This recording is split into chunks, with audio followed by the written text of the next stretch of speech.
നമസ്കാരം. എല്ലാ ദിവസവും രാവിലെ 7 പ്രീ മാർക്കറ്റ് റിപ്പോർട്ടിലേക്ക് സ്വാഗതം. എല്ലാവർക്കും ആദ്യമായിട്ട് ഒരു ശുഭദിനം നേരുന്നു. നമ്മുടെ മാർക്കറ്റ് ഇന്നലെ ക്ലോസ് ചെയ്തതിന് ശേഷം US മാർക്കറ്റിൽ സിവിയർ സെൽ ഓഫാണ് നടന്നത്. യൂറോപ്യൻ മാർക്കറ്റിലും സിവിയർ സെൽ ഓഫ് നടന്നു.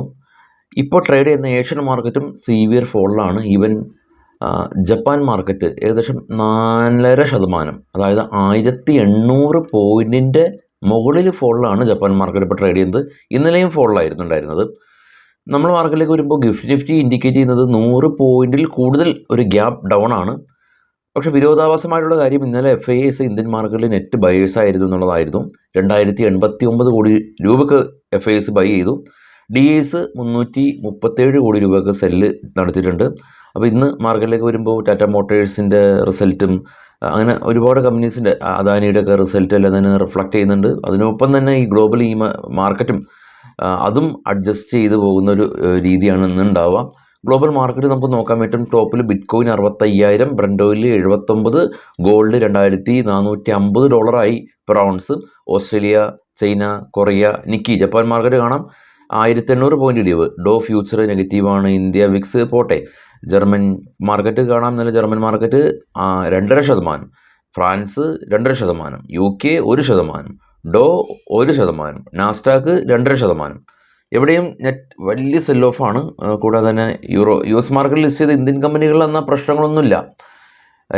HDFC ഒന്നും ഇടിഞ്ഞിട്ടില്ല. കൂടാതെ തന്നെ ICICI ബാങ്ക് 1% ഇടിഞ്ഞിട്ടുള്ളൂ. അപ്പോൾ നിഫ്റ്റി ഒരു 100 പോയിൻറ്റ് മാത്രമാണ് ഗ്യാപ്പ് ഡൗണിൽ ഇപ്പോൾ കാണിക്കുന്നത്. അതായത് ഇപ്പോൾ ഗ്ലോബൽ മാർക്കറ്റിൽ വലിയ സെൽ ഓഫ് ഉണ്ടായപ്പോലും ഇന്ത്യൻ മാർക്കറ്റ് ചെറിയൊരു സെൽ ഓഫ് ഉണ്ടായി വീണ്ടും തിരിച്ചു കയറുന്ന ഒരു പ്രതിഭാസമാണ് കഴിഞ്ഞ കുറേ നാളുകളായിട്ട് കാണുന്നത്. ഇനി മുന്നോട്ട് എന്താവുമെന്ന് അറിയില്ല. പക്ഷേ പശ്ചിമേഷ്യയിൽ നമ്മൾ ഇന്നലെ ഡിസ്കസ് ചെയ്ത പോലെ തന്നെ സാഹചര്യങ്ങൾ കുറച്ചധികം വഷളാണ്. പേപ്പറിലൊക്കെ വായിച്ച് കാണും അത്. അപ്പോൾ അത് മാർക്കറ്റിൽ റിയാക്ട് ചെയ്യപ്പെടുന്നുണ്ട്. ഗോൾഡ് വെറുതെ അല്ല കയറുന്നത്. ഗോൾഡ് $2,450 പെർ ഔൺസിനെന്നുള്ളത് ഓർക്കണം. അപ്പോൾ യുദ്ധ സാഹചര്യങ്ങൾ ഉണ്ടാകുമ്പോഴാണ് ഗോൾഡിൻ്റെ വില കൂടുന്നത്. അതിനർത്ഥം യുദ്ധമാണെന്നല്ല, അവിടുത്തെ സാഹചര്യങ്ങൾ മോശമാണ് എന്നുള്ളതാണ് ഞാൻ അർത്ഥമാക്കിയോളൂ. നമ്മുടെ മാർക്കറ്റിലേക്ക് വരുമ്പോൾ കുറച്ച് സ്റ്റോക്കുകളുടെ വാർത്തകളിലേക്ക് നമുക്ക് ആദ്യം വരാം. ഇന്ത്യയിലെ ലീഡിംഗ് ആയിട്ടുള്ള ഡിസ്കൗണ്ട് ബ്രോക്കറാണ് അപ്സ്റ്റോക്ക്. ചിലവ് കുറഞ്ഞ രീതിയിൽ നമുക്ക് മാർക്കറ്റിൽ പങ്കെടുക്കാം. അപ്സ്റ്റോക്ക് ടാറ്റ ഗ്രൂപ്പാണ് ബാക്കപ്പ് ചെയ്യുന്നത്. അപ്പോൾ അപ്സ്റ്റോക്കിൻ്റെ അക്കൗണ്ട് ഓപ്പൺ ചെയ്യുന്ന ലിങ്ക് ഫസ്റ്റ് കമൻറ്റിൽ ഞാൻ പിൻ ചെയ്ത് വെക്കാം. സ്റ്റോക്കിൻ്റെ ന്യൂസിൽ ആദ്യം കല്യാൺ ജ്വല്ലേഴ്സ് ആണ്. നെറ്റ് പ്രോഫിറ്റ് 25% ഉയർന്നു. 144 കോടി രൂപയിൽ നിന്ന് 177 കോടി രൂപയിലേക്ക് നെറ്റ് പ്രോഫിറ്റ് ഉയർത്തി. ഇൻഫി സർവീസ് നൗ ആയിട്ട് ഇവരുടെ ബിസിനസ് കോൺട്രാക്ട് എക്സ്റ്റെൻഡ് ചെയ്തു. സോമനി സെറാമിക് കമ്പനി 14 കോടി രൂപയിൽ നിന്ന് 12 കോടി രൂപയിലേക്ക് നെറ്റ് പ്രോഫിറ്റ് ഉയർത്തി. ഐഷർ മോട്ടേഴ്സ് അവരുടെ ടോട്ടൽ സെയിൽസ് 5877 യൂണിറ്റിൽ നിന്ന് ഇതവണ 6622 യൂണിറ്റിലേക്ക് നമ്പർ ഉയർത്തിയിട്ടുണ്ട് സെയിൽസ്.